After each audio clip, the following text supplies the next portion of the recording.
بسم اللہ الرحمن الرحیم۔ السلام علیکم ورحمۃ اللہ وبرکاتہ۔ الحمد للہ وکفی وسلام علی عباده الذین اصطفی، اما بعد۔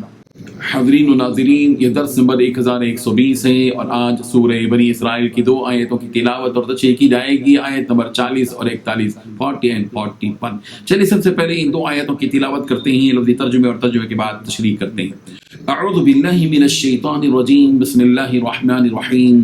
افاصفاکم ربکم بالبنین واتخذ من الملائکة اناثا انکم لتقولون قولا عظیما ولقد صرفنا في هذا القرآن ليذكروا وما يزيدهم إلا نفورا، صدق اللہ العظیم۔ لفظی ترجمہ یوں ہے، فاسفاکم، کیا پھر تمہیں چن لیا ہے، ربکم، تمہارے رب نے، بالبنین، بیٹوں کے ساتھ، واتخذ، اور بنا لیا خود، من الملائکۃ، فرشتوں کو، اناثا، بیٹیاں، انکم، بلا شبہ تم، لتقولون، البتہ تم کہتے ہو، قولا عظیما، بڑی عظیم یعنی خطرناک بات۔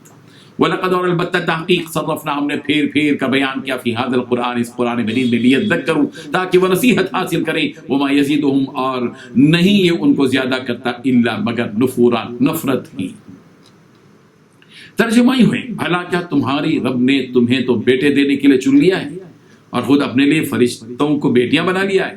حقیقت یہ ہے کہ تم لوگ بڑی سنگین بات کہہ رہے ہو، اور ہم نے اس قرآن میں طرح طرح سے وضاحتیں کی ہیں تاکہ لوگ ہوش میں آئیں، مگر یہ لوگ ہیں کہ اس سے ان کے بدکنے ہی میں اضافہ ہو رہا ہے۔ ان 2 آیتوں میں 6 باتیں بتلائی گئی ہیں۔ پہلی بات، بھلا کیا تمہارے رب نے تمہیں تو بیٹے دینے کے لیے چن لیا ہے۔ دوسری بات، خود اپنے لیے فرشتوں کو بیٹیاں بنا لیا ہے۔ تیسری بات، حقیقت یہ ہے کہ تم لوگ اب بڑی سنگین بات کہہ رہے ہو۔ چوتھی بات، ہم نے اس قرآن میں طرح طرح سے وضاحتیں کی ہیں۔ پانچویں بات، تاکہ لوگ ہوش میں آئیں۔ چھٹی بات، مگر یہ لوگ ہیں کہ اس سے ان کے بدکنے ہی میں اور اضافہ ہو رہا ہے۔ بزرگان محترم، عرب کے مشرکین مختلف صورتوں اور شکلوں میں شرک کیا کرتے تھے۔ کبھی اپنے ہی ہاتھوں سے بت بنا کر ان کی پوجا پاٹ کرتے تھے، اور کبھی اللہ کے لیے اولاد تجویز کرتے تھے اور شرک کیا کرتے تھے، جبکہ اللہ تبارک و تعالیٰ کی ذات اس سے بالکل پاک ہے۔ چنانچہ سورہ نساء کی آیت نمبر 171 میں کہا گیا، سبحانہ ان یکون لہ ولد، اللہ تعالیٰ پاک ہے اس بات سے کہ اس کو اولاد ہو۔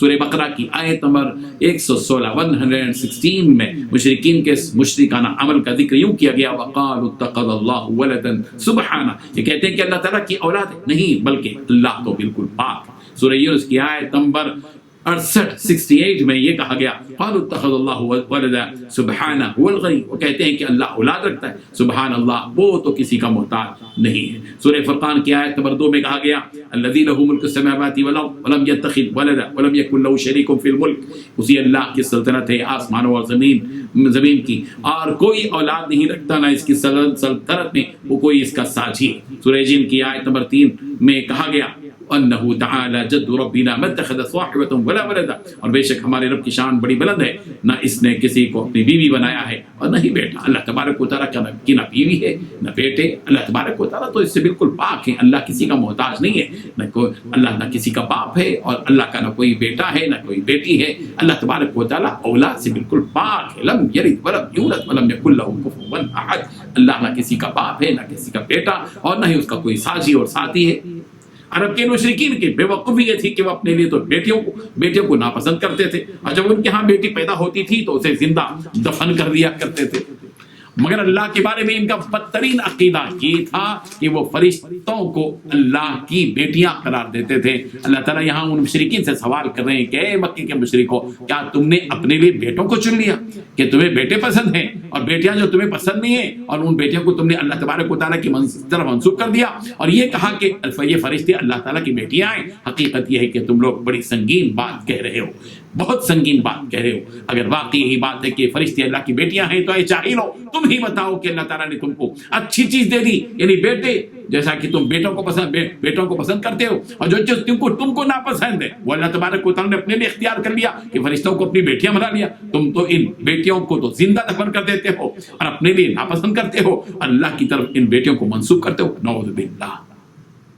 سورہ نجم کی آیت نمبر 21 اور 22، 21 and 22 میں بھی یہی سوال کیا گیا، الکم الذکر ولہ الانثی تلک اذا قسمۃ ضیزہ، کیا تمہارے لیے لڑکیاں اور اللہ کے تمہارے لیے لڑکے اللہ کے لیے لڑکیاں؟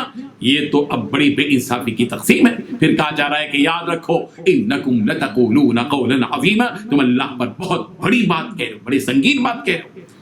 اللہ تبارک و تعالیٰ نے توحید، شرک، کفر، آخرت، میزان شفاعت، جنت، دوزخ، میزان عدل، عبادت، معاملات، معاشرت، اخلاق وغیرہ سے متعلق ساری باتیں قرآن مجید میں واضح طور پر بیان کر دی ہیں۔ قرآن مجید کا مطالعہ کرنے والے اس حقیقت سے باخبر ہیں کہ کس طرح اللہ تبارک و تعالیٰ نے دلائل کے ساتھ معقول انداز میں اور واضح طور پر کھول کر مختلف چیزوں کی تفصیلات بیان کی ہیں، اور دودھ کا دودھ اور پانی کا پانی کر دیا ہے۔ یہی حقیقت یہاں یوں بیان کی جا رہی ہے کہ وَلَقَدْ صَرَّفْنَا فِي هَذَا الْقُرْآنِ لِيَذَّكَّرُوا، ہر میں اس قرآن مجید میں طرح طرح کی وضاحتیں کر دی ہیں تاکہ لوگ نصیحت حاصل کریں۔ اللہ تبارک و تعالیٰ نے اپنی نشانیاں بتلائیں، کھول کر احکام اور اصول بتلا دیے، نصیحت کے سینکڑوں باتیں بتلا دی، واقعات اور مثالوں کے ذریعے ہر بات کو کھول کر بتلا دیا۔ جہاں ڈرانا تھا وہاں ڈرایا، دھمکایا، جہاں بشارتیں دینی تھی، خوشخبریاں دینی تھی وہاں بشارتیں دی، خوشخبریاں دی، جہاں تنبیہ کرنا تھا وہاں تنبیہ کر دی، جہاں ڈانٹ ڈپٹ مطلوب تھی وہاں ڈانٹ پلائی۔